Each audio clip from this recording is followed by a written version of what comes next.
noches, amigos. Bienvenidos a la emisión estelar del Comercio TV, finalizando esta semana laboral. Aquí, lo más destacado del día.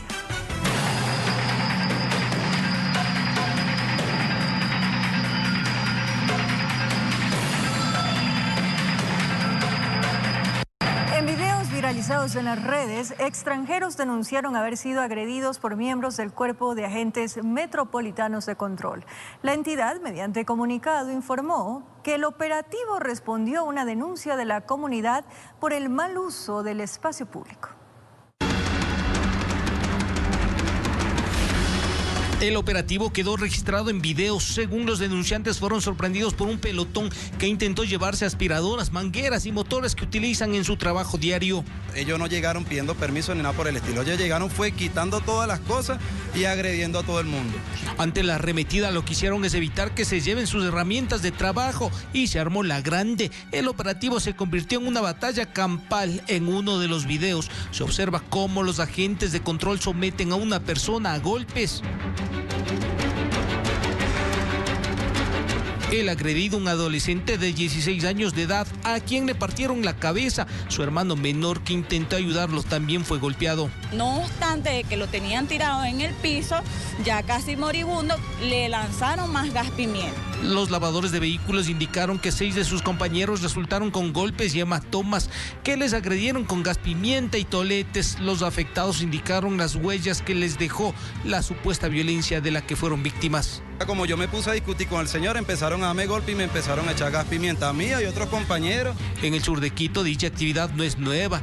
Que obstruyen el paso, ocupan veredas y no cuentan con permisos es una realidad. Quienes se sienten afectados piden que no les traten como a criminales.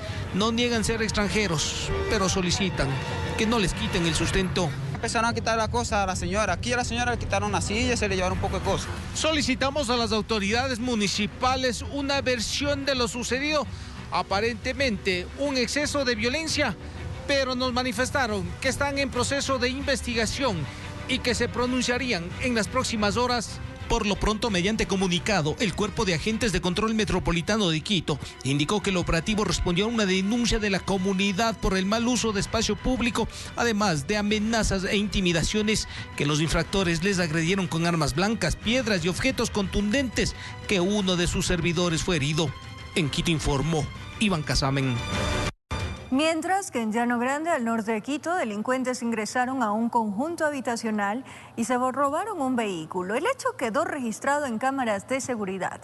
Posterior a este atraco, los mismos sujetos intentaron abrir las puertas de otra urbanización privada.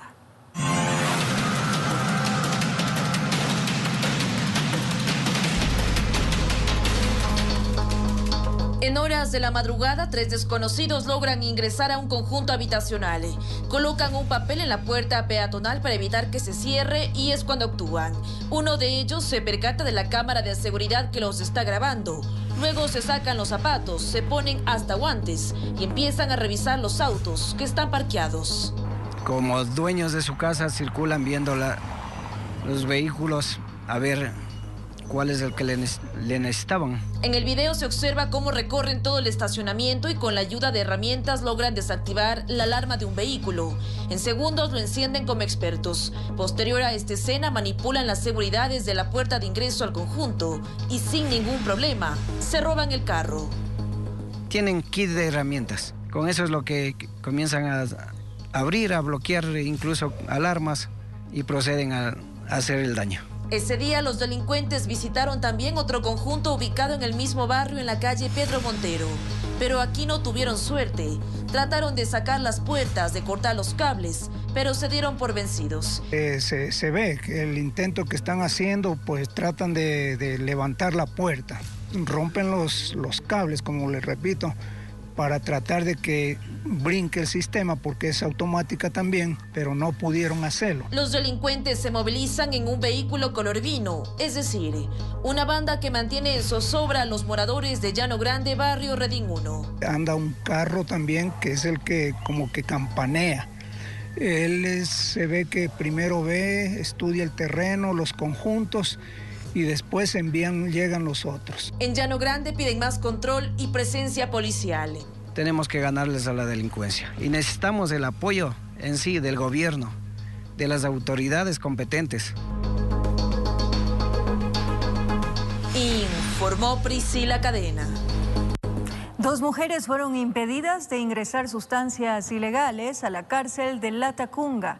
En uno de los filtros, un can emitió la alerta que resultó siendo positiva para marihuana.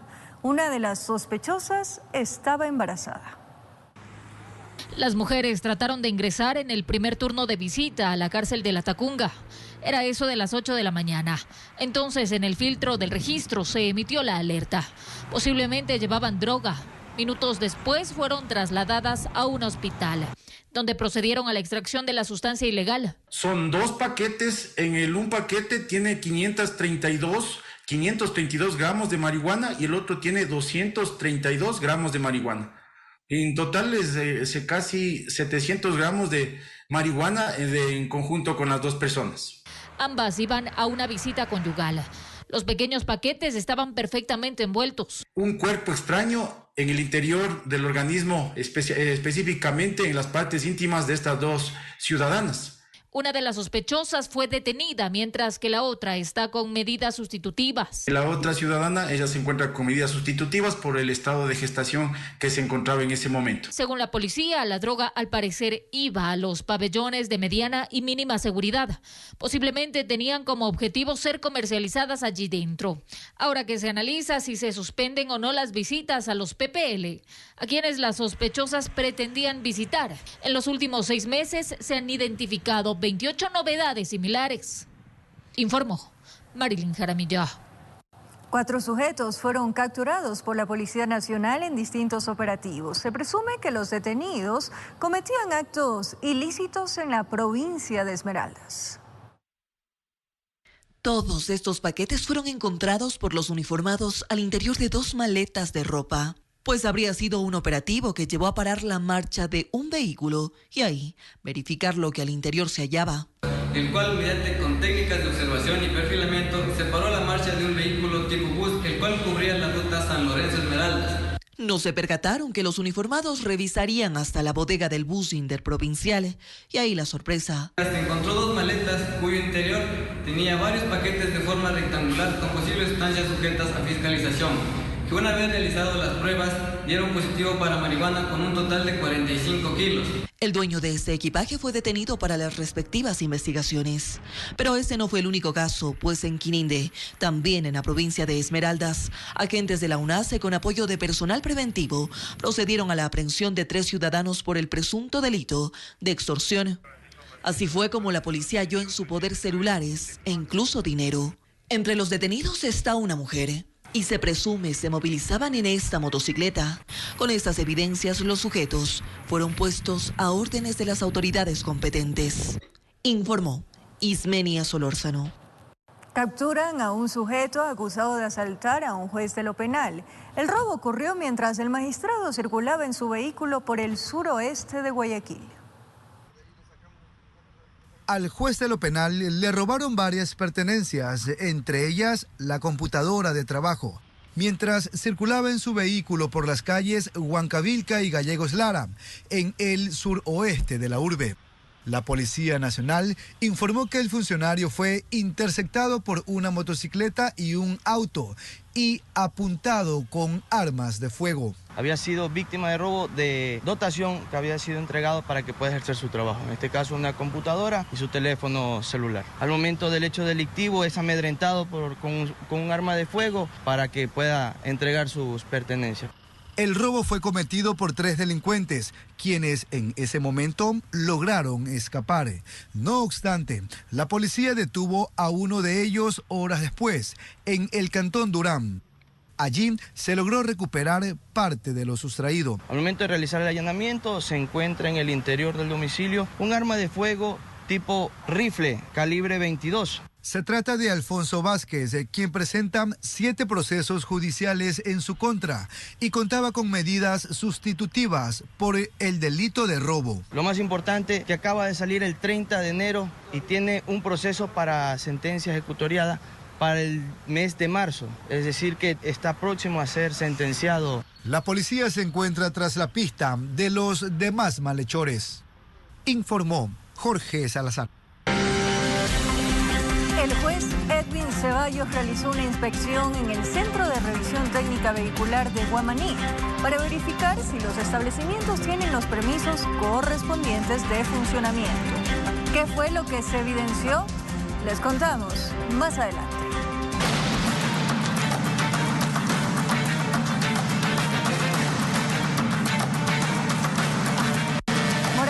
El sector conocido como Las Iguanas, al centro oeste de la ciudad de Santo Domingo, encontraron un cuerpo suspendido de la rama de un árbol. El cadáver fue abandonado con una funda en la cabeza.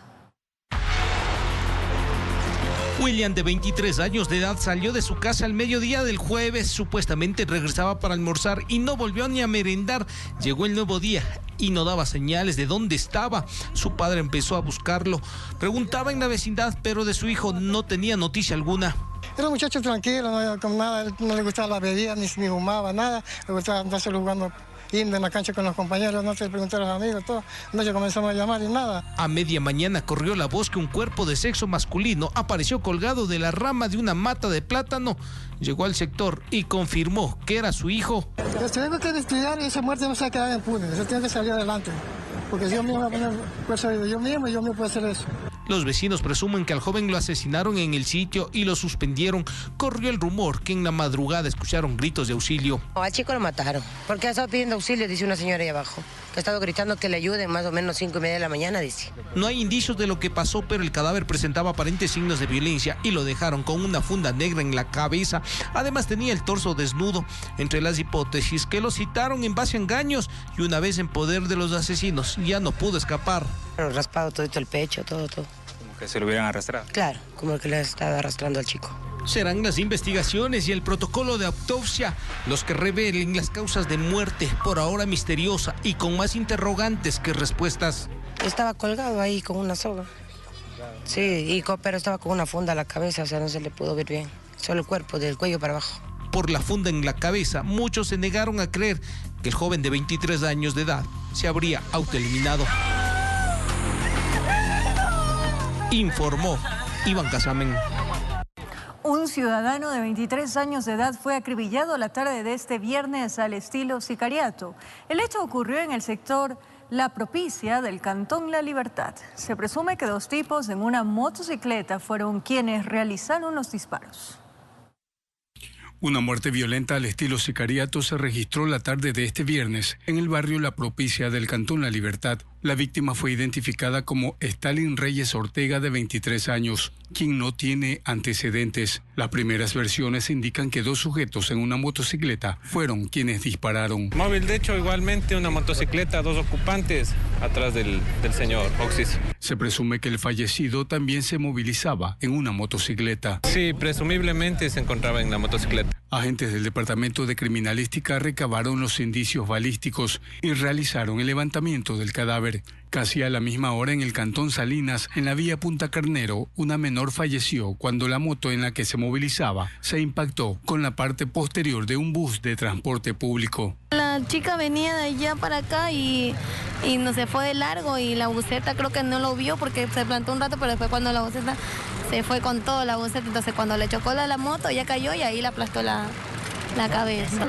Andaba sin casco en ese rato, tenía el casco en la mano. Hasta el cierre de este reportaje se conocía extraoficialmente que la fallecida tenía 13 años y era una estudiante a quien aún no se había podido identificar. Aún no tenemos información, nombres de la señorita que falleció. Se está tomando los debidos procesos y de posterior le damos información. Asimismo está el bus, está la motocicleta que ya van a ser trasladados al centro de atención vehicular. El conductor de la motocicleta, la chica era acompañante. Sí. ¿El bus? Se dio la fuga, no se encuentra el señor. Agentes de la Oficina de Investigación de Accidentes de Tránsito realizaron las pericias respectivas y llevaron el cadáver hasta la morgue. Desde la provincia de Santa Elena informó Darwin Villao. En el sector El Desquite 4 del Cantón Quevedo, un menor de edad murió y otro resultó herido cuando sujetos armados llegaron para dispararles en Babahoyo. Se suscitó otro hecho violento.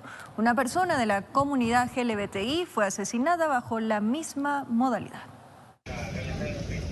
A sus 17 años, Juan C. se volvió el blanco de asesinos que llegaron al sector El Desquite 4 de la parroquia Viva Alfaro en Quevedo para acabar con su vida. Durante el ataque, un hombre resultó herido.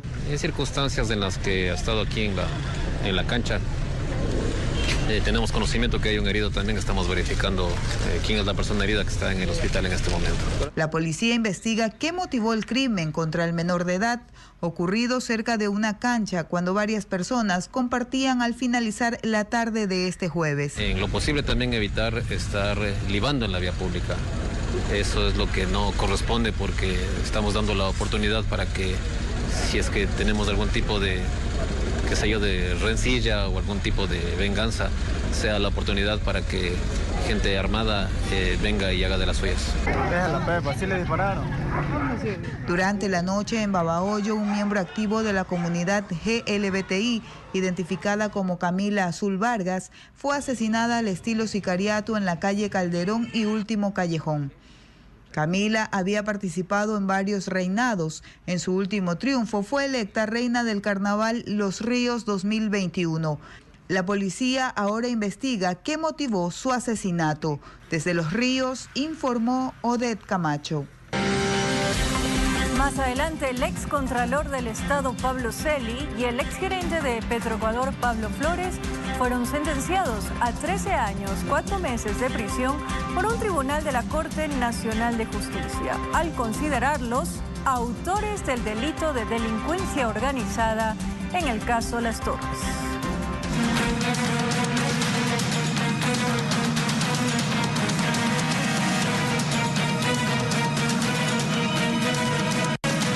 Sur de Quito, una balacera puso a correr a los habitantes de la calle municipal de Caupicho. El ataque criminal dejó 3 personas muertas y 2 heridas. Los fallecidos cuentan con antecedentes.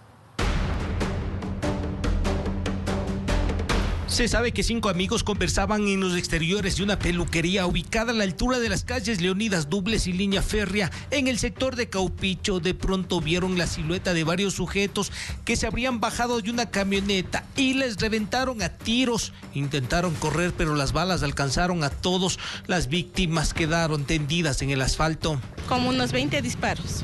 Cuando llegaron los paramédicos al llamado de auxilio, 3 ya no tenían signos vitales y a 2 les encontraron aún respirando.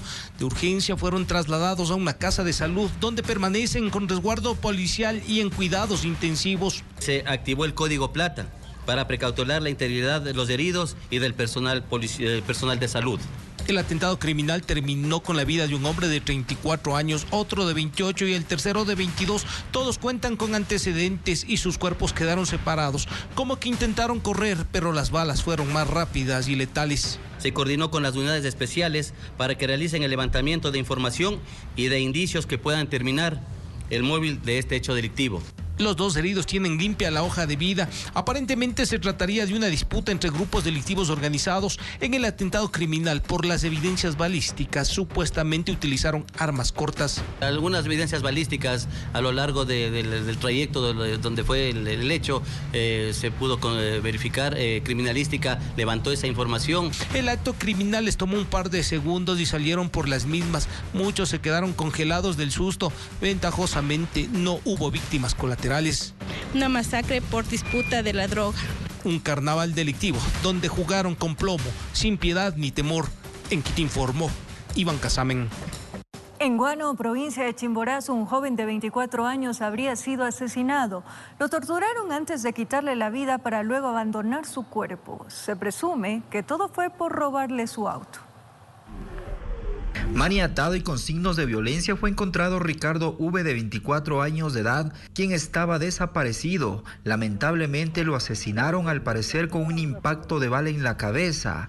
El desafortunado fue encontrado en el sector de Santa Marianita, vía el teleférico en el Cantón Guano.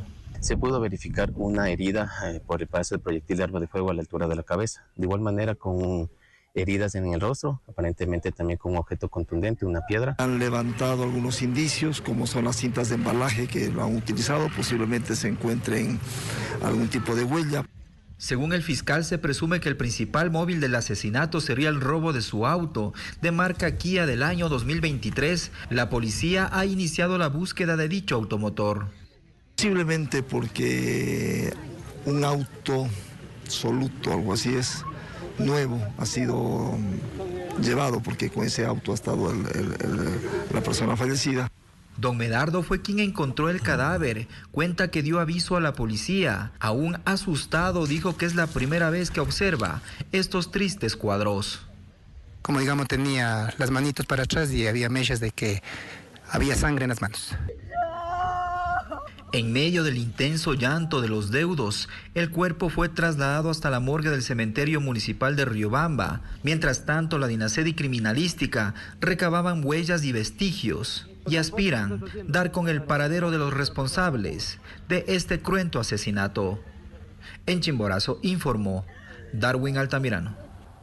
Un ciudadano extranjero, presumiblemente expendedor de alcaloides, murió tras ser baleado en la cooperativa Juan Montalvo, en el noroeste de la ciudad de Guayaquil. Los sujetos llegaron en motocicleta, divisaron al objetivo y le dispararon en repetidas ocasiones. Un nuevo caso de sicariato se registró en el noroeste de Guayaquil, específicamente en la cooperativa Juan Montalvo. Eso era lo que dejaba atónitos a los moradores del sitio. Últimamente sí está bastante peligroso. Todos los moradores le pedimos más seguridad, más resguardo policial, porque, o sea, no se puede ahora estar afuera así tranquilamente, pero sí de que andan personas así medias raras en motos, eso sí. La policía, pocos minutos después de que se dio el hecho, llegaba al punto a levantar las pistas de lo ocurrido. Inmediatamente los primeros resultados de las indagaciones. Un ciudadano de nacionalidad venezolano aparentemente ha sido impactado con un arma de fuego por dos ciudadanos que se encontraban en una motocicleta. Tratan de establecer causas, recolectan pistas, detalles, que la disputa de territorio sería la causa de este nuevo hecho de sangre. 24 años de edad. Aparentemente las personas indican que el señor se dedicaba al expendio de sustancias sujetas a fiscalización. El cuerpo fue llevado hasta el edificio de ciencias forenses, esto para analizar y determinar la causa del deceso, mientras que en el lugar de los hechos se sentía el ambiente tenso, que no era para menos, decían. La mayoría de estos casos que se están suscitando últimamente es por esa situación. 2 impactos a la altura del tórax. Informó Julio César Saona. Un accidente de tránsito múltiple se registró en Avenida Mariscal Sucre e Illescas. Esto queda al sur de Quito. Al menos 5 vehículos colisionaron mientras circulaban en sentido norte-sur. Una camioneta, un taxi y un camión presentaron severos daños. Paramédicos del Cuerpo de Bomberos brindaron atención prehospitalaria a las personas que resultaron afectadas. Las causas del siniestro, que causó gran congestión vehicular, están siendo investigadas. El juez Edwin Ceballos realizó una inspección en el Centro de Revisión Técnica Vehicular de Guamaní para verificar si los establecimientos tienen los permisos correspondientes de funcionamiento. ¿Qué fue lo que se evidenció? Les contamos más adelante. Además, el excontralor del Estado, Pablo Celi, y el exgerente de Petroecuador, Pablo Flores, fueron sentenciados a 13 años, 4 meses de prisión por un tribunal de la Corte Nacional de Justicia, al considerarlos autores del delito de delincuencia organizada en el caso Las Torres. Ya regresamos aquí en TVC.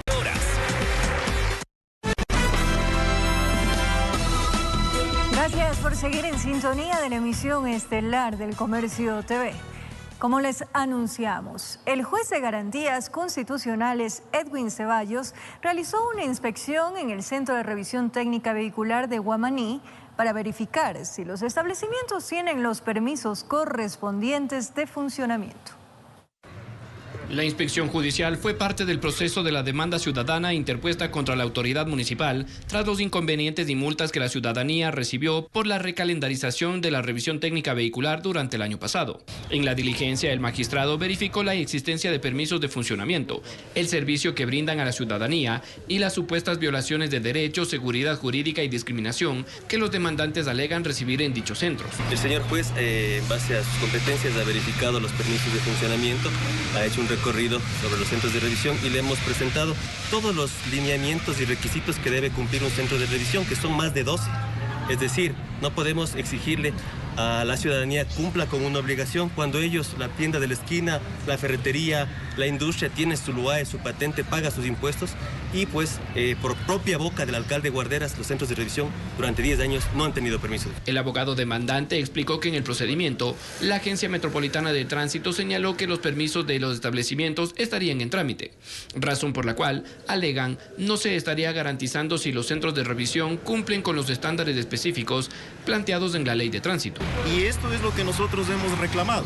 El año 2022, todos los usuarios que sufrieron y padecieron por la calendarización y por la tortuosa ruta de la matriculación, no tienen certeza, que sin permisos no se sabe si al medir el gas, al medir los frenos, al medir las llantas, etcétera, han aprobado debidamente, porque no sabemos si la calibración está ajustada a los parámetros que exige la Agencia Nacional de Tránsito para entregar los permisos de funcionamiento. Este lunes 13 de febrero se realizará la audiencia definitiva donde el juez competente emitirá el dictamen favorable o no sobre la devolución de las multas emitidas por incumplir la revisión técnica vehicular en el periodo 2022 en Quito. Informó Mauricio Sánchez.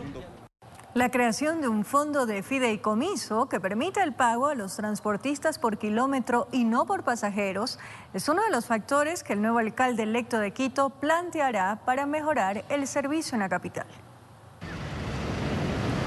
Una nueva estrategia para mejorar el sistema de transporte en Quito estarían planificando el alcalde electo capitalino Pavel Muñoz y los representantes de los gremios de transportistas. La fallida ordenanza 017 que buscaba la reestructuración de las rutas y frecuencias en la urbe, tras 2 años de su aprobación, no ha podido cumplir con todos los objetivos planteados. Y por eso, el virtual burgomaestre pone sobre la mesa otra estrategia para mejorar el servicio. Un fondo de fideicomiso que permita compensar por kilómetro no pasajero, que podamos hacer una redistribución de rutas y frecuencias, pero con información sobre la mesa. Señala que este sistema de recaudo único le permitirá a la ciudad tener una radiografía de la eficiencia de las rutas, sus falencias o reestructuración de las mismas. La información que nos deje el sistema de recaudo nos dará los criterios para saber qué rutas ya están operando bien y qué rutas habrá que redefinir. Desde el gremio de transportistas ven con buenos ojos de este acercamiento. Señalan que esto no solo permitirá tener una tarifa ajustada al trabajo, sino que optimizar el servicio para cubrirlo en horarios extensos y llegar a zonas periféricas. Entonces el modelo de gestión que se va a implementarse definitivamente deberá tener las condiciones de operación, las condiciones de modernización, porque el transporte que nosotros tenemos no puede ser una isla de la sociedad que nos quedemos al margen. No, el transporte es dinámico y tenemos que estar con las condiciones actuales de la tecnología, de la modernidad, y si es que tenemos que implementar normas técnicas que vayan en mejora de la ciudad, nosotros estamos dispuestos a hacerlo. Añaden que este contrato incluso podría servir de garantía para el cambio de flota a buses eléctricos. Este modelo de gestión también buscaría una integración de todos los sistemas de transporte en la ciudad, como buses convencionales, trolebús, ecovía y el metro, donde el administrador general sea la autoridad municipal.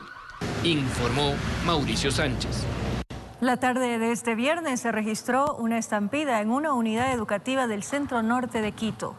Estudiantes de los 8º, 9º y 10º años se encontraban dentro del coliseo, alrededor de 160 menores en total.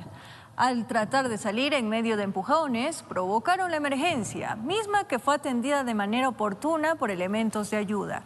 El hecho coincidió con la presencia de padres de familia que iban a recibir los reportes trimestrales. Sí, aproximadamente 30 estudiantes afectados, asustados, resbalados, estudiantes que al momento ya fueron retirados por sus padres. Los pacientes que fueron atendidos por el Cuerpo de Bomberos de Quito fueron 10 y trasladados a la Casa de Salud. Principalmente son policontusiones, golpes, y también había personas que estaban con síndrome H, que es síndrome de histeria.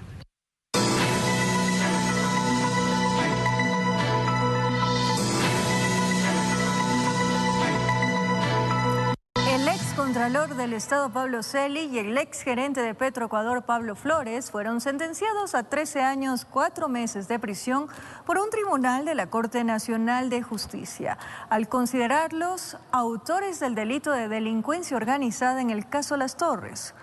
Junto con ellos fueron condenados 9 personas. La tarde de este 10 de febrero se dictó sentencia en el caso Las Torres.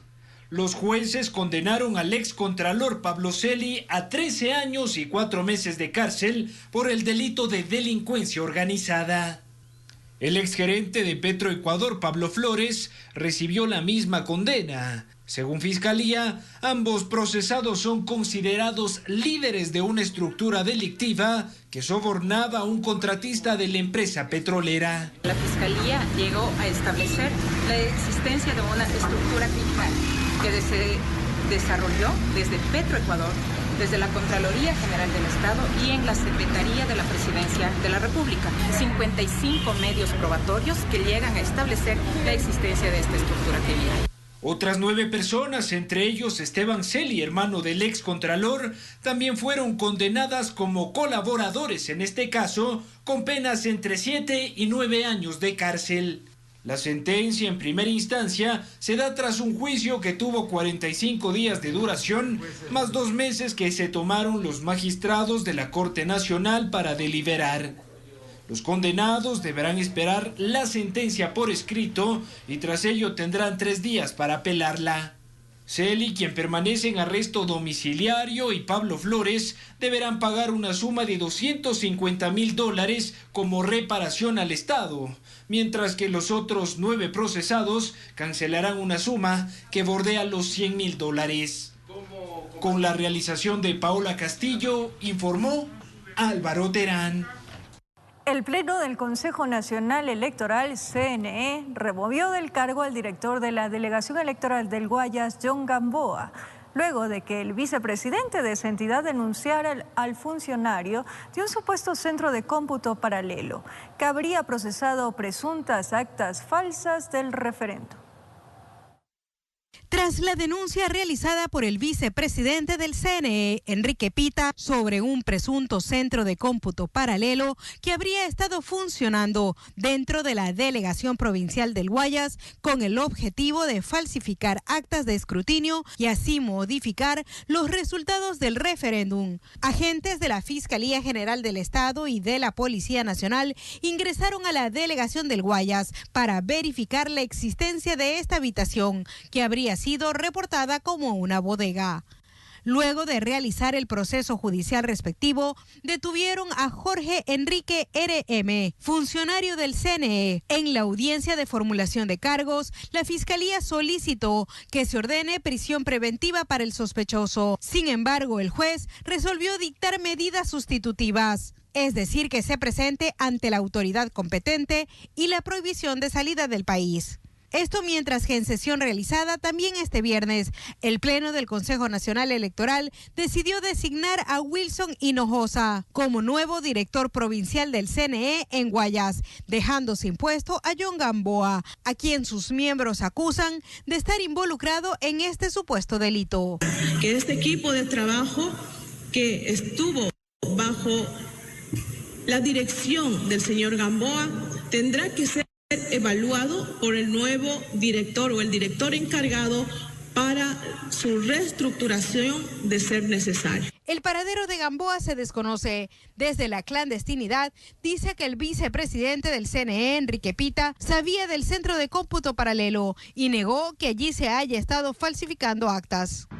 Debido a la presión de las autoridades, no solo electorales, sino de otras funciones del Estado, se modificó el procedimiento del llenado de las actas de recuento, que él mismo pidió, pero que hasta ese momento no había contado con su presencia. Decidió llamar a los medios de comunicación para contar otra historia, en la que ahora supuestamente se estaban imprimiendo actas falsas, con el objetivo de implantar la idea de un falso fraude. Informó Maite Morán. Dentro de la investigación por un presunto hecho de concusión que se investiga desde el 4 de agosto del año pasado, la Fiscalía efectuó varios allanamientos en donde se incluyeron los domicilios del gerente y exgerente de Petroecuador. En primera instancia, la Fiscalía General del Estado informó que los allanamientos a los domicilios del gerente y exgerente de Petroecuador, así como del subsecretario de Gobierno, correspondían al caso denominado Encuentro. Horas más tarde, pidiendo disculpas mediante un comunicado, aclararon que se trataba del caso Petroecuador. En la mañana de hoy, la Fiscalía realizó una serie de allanamientos, entre ellos a dos instituciones públicas, a Petroecuador y a la Subsecretaría Jurídica de la Presidencia de la República. Sin embargo, dichas diligencias se desarrollaron en el marco de otra investigación, no del caso Gran Padrino. Se refiere por otra investigación que la Fiscalía General del Estado viene adelantando desde el mes de agosto del año 2022, cuyo sospechoso es el actual gerente de la empresa pública Petroecuador. En tal razón se indicó que la investigación se gestiona desde agosto de 2022. De ahí que la diligencia avanzó hasta Quito, donde entre jueves y viernes se montó los allanamientos a los domicilios de Hugo Aguiar, gerente de Petroecuador, Ítalo Cedeño, exgerente general de Petroecuador, César Pazmiño, asesor en Petroecuador, y Marcos Miranda, ex subsecretario de Gobierno. El video donde cambian los personajes son falsos. Si usted mete información falsa, saca resultados falsos. Y a pesar de que la inocencia se presume, la culpabilidad se demuestra, yo tengo que estar demostrando mi inocencia. Luego de los allanamientos se conoció que Hugo Aguiar renunció a su cargo como gerente de Petroecuador. La misma fue de carácter voluntario e irrevocable. Informó Javier Rosero. El presidente Guillermo Lasso afirmó que la región enfrenta al mismo enemigo y por ello resaltó el trabajo de la FAE en la detección de narcoavionetas y pistas clandestinas en zonas agrestes de la costa.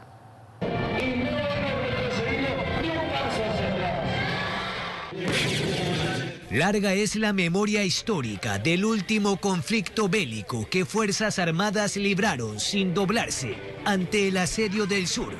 Y a 28 años del CENEPA, conjuga viento y fuego. Allí el presidente y los nuevos ministros, para destacar la valentía de los escuderos del firmamento nacional, no solo en turbulencias bélicas. Para detectar aeronaves que volaban sin permiso, generalmente cargadas de droga. También incluye la identificación de pistas clandestinas. Por cerca de 5 minutos recrearon las horas fundamentales, cuando pusieron el fuselaje a las balas, donde no había otro protocolo ni acta que defender la sagrada bandera, hasta airosos morir. Los pájaros de acero más veloces que el rayo emprendieron su vuelo hacia la gloria. Parecería que el tiempo se detuvo. Avistaron a los invasores, apagaron su vano intento de mancillar nuestra soberanía y heredad. El ministro de Defensa evocó las memorias, los esfuerzos y el miedo que todo militar carga en la boca del fusil. También habló de otros asedios. No faltan los aventureros que alientan la inestabilidad. Las Fuerzas Armadas desean reiterar su absoluto respaldo a la democracia. Porque estas amenazas también han logrado infiltrarse en las instituciones del Estado e inclusive en la clase política. Fue el primer acto público de los flamantes ministro de Gobierno y gobernador de la provincia, pero nadie podía tener un encuentro con los medios. En Taura, con cámara de David Arandi, informó Jorge Escobar.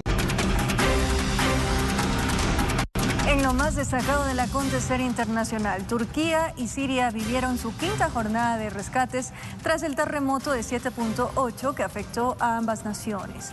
En algunas zonas, rescatistas dieron por terminadas estas labores y hasta el momento ambos países suman cerca de 24.000 fallecidos. Parecería ser que a medida que pasa el tiempo, las esperanzas se agotan. Así es como hoy, rescatistas gritan a una sola voz si hay alguien con vida al interior de los escombros.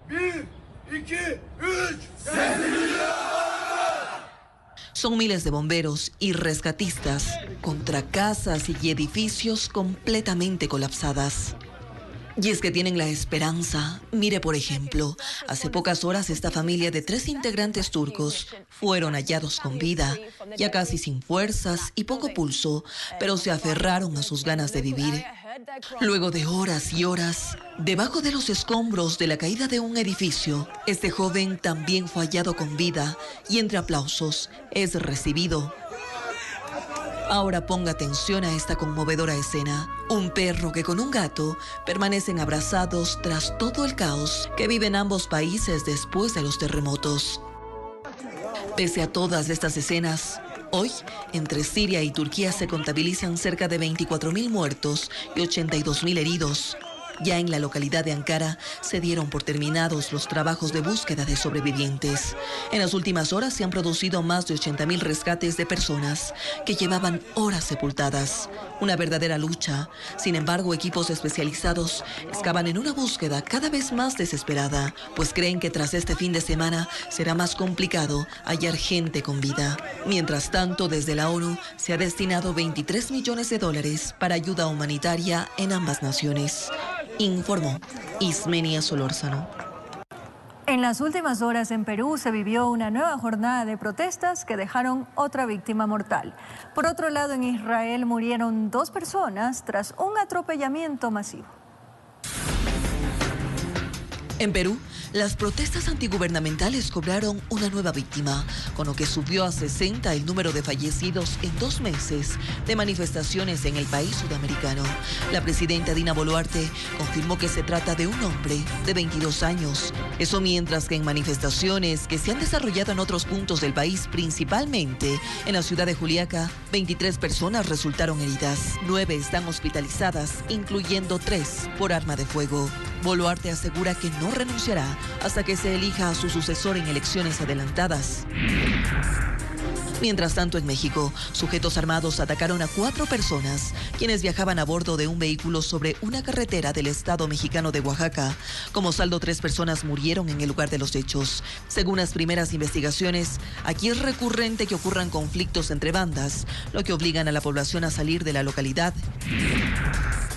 Y en Jerusalén, un conductor embistió con su automóvil a un grupo de personas que se encontraban en una parada de bus. El hecho dejó 2 víctimas mortales y varias que resultaron heridas. Entre los fallecidos se encuentra un niño de 6 años y un joven de aproximadamente 20. Según la policía, el conductor también falleció en el lugar de los hechos. Este acontecimiento se mantiene bajo investigación, informó.